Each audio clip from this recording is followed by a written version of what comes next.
Good morning. So I wanted to respond to, in a little more detail, to a comment on the recent interview that I released with Peter McEwen from recorded last week, but edited and uploaded it yesterday morning. And it was a good comment because it brought up a lot of rather common confusions, which, depending on how careful I'm being with my phrasing and language, I fear that, well, I don't fear. I know that I have contributed to. No hedging. And that is in taking what is taught in Buddha Dharma in a nihilistic, unhealthily self-abnegating, could be read as misanthropic interpretation. And that's not my intent. And partly due to my cultural habits, conditioning, and history with poor mental health, and my taste in aesthetics and appreciation for a little edge in art and music and communication, and also Dharma teaching. Sometimes that unskillfully comes out. I ought to be more careful. There's a time, a place, and an appropriate condition. It's complicated by social media in that you don't actually know, you can't know who's going to come across what you put out there. You can target it to some extent, but you really can't know. And for some, the right response then would just be to try to put out, publicly at least, as little as possible that could be misinterpreted. I'm not going to do that. And I'll say why. Because there's a depth and a penetrating quality that is not, in my opinion, as someone who was looking for this for a long time and mostly disappointed, a depth and a penetrating quality to what the Buddha taught and what the lineages have maintained to this day that is unfortunately not often represented in a lot of popular discourse. And that's what I have most benefited from. And so it's at least part of what I would like to share. And all that to say, though, I could do it more skillfully. What one of the jumping off point of what caused some of the confusion was Peter saying of his teacher, Dzongzar Jamyang Khyentse Rinpoche, that in his definition, a charlatan is anyone who promotes these teachings as a means for improving one's life. I'm not too familiar with Peter's teacher, but for what I have seen, he likes to shock a little, I think, in hopefully a helpful way. And I also have some of that same character and tendency. It can, however, mislead, because it is absolutely true that engaging path and practice, whether Buddhist or other, heavyweight contemplative tradition, will undoubtedly improve one's life in myriad conventional ways. Emotional regulation, enhancement of pro-social attitudes, behaviors, ideally. It's nice to feel something. It doesn't mean much if it's not actually actualized in your action.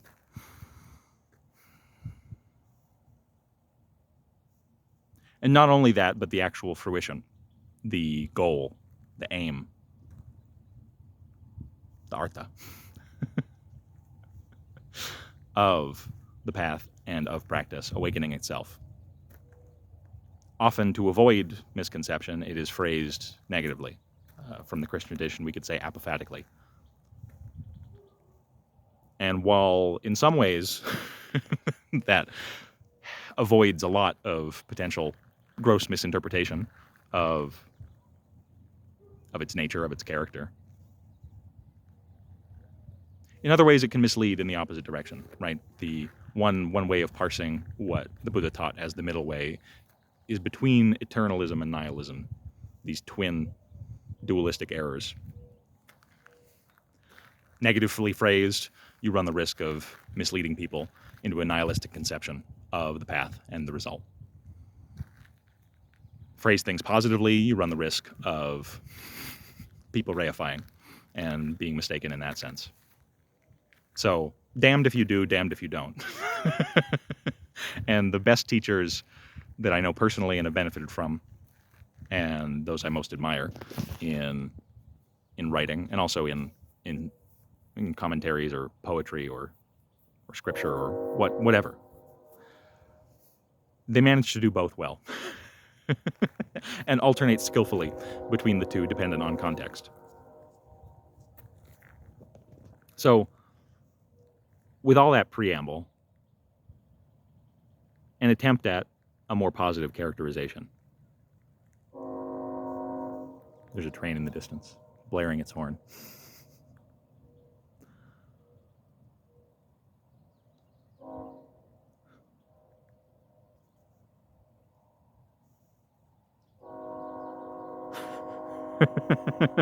Just keeps going. I don't know if that's going to come through. Good morning.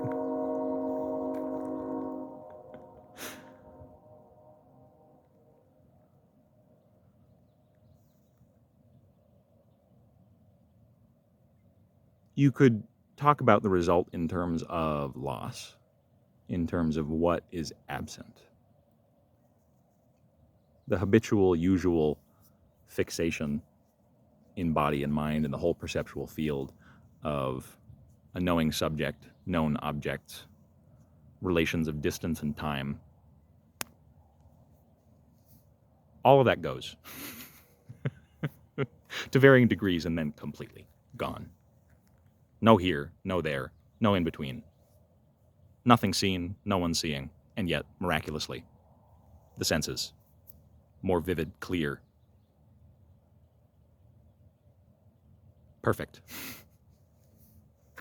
primordially pure.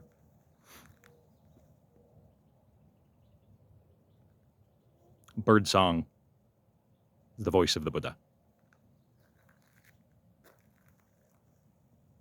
A blaring horn, a Dharma drum. Poetry gets at it better, I think, than dull prose or sharp prose.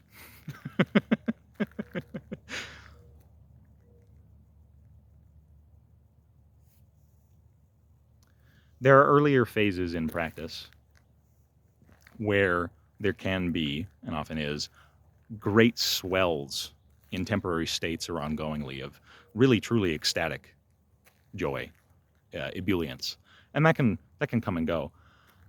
But I'll speak for myself. Won't make claims about more than that. Over time, there's been just more of a settling into peace, expansiveness, stillness, silence as a constant background, but it's not even a background. That's another thing that goes, is this background, foreground structuring to consciousness. Movement is not apart from stillness. Sound is not apart from silence. Everything is enclosed in. That's not even right either. It's very difficult to talk about.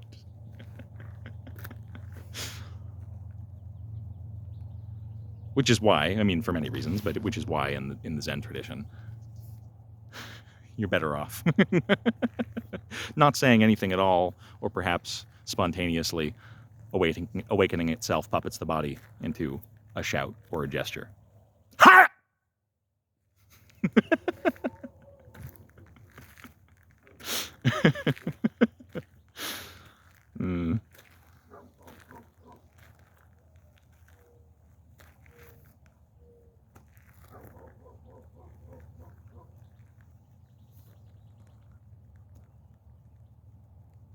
How good does it get?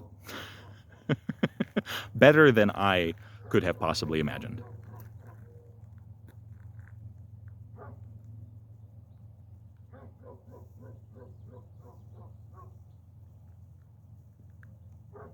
And completely other than any expectation that I had or could possibly have.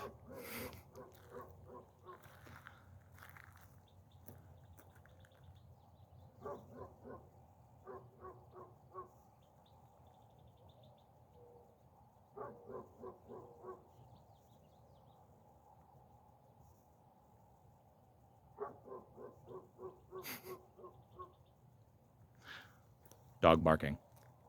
Does it have Buddha nature?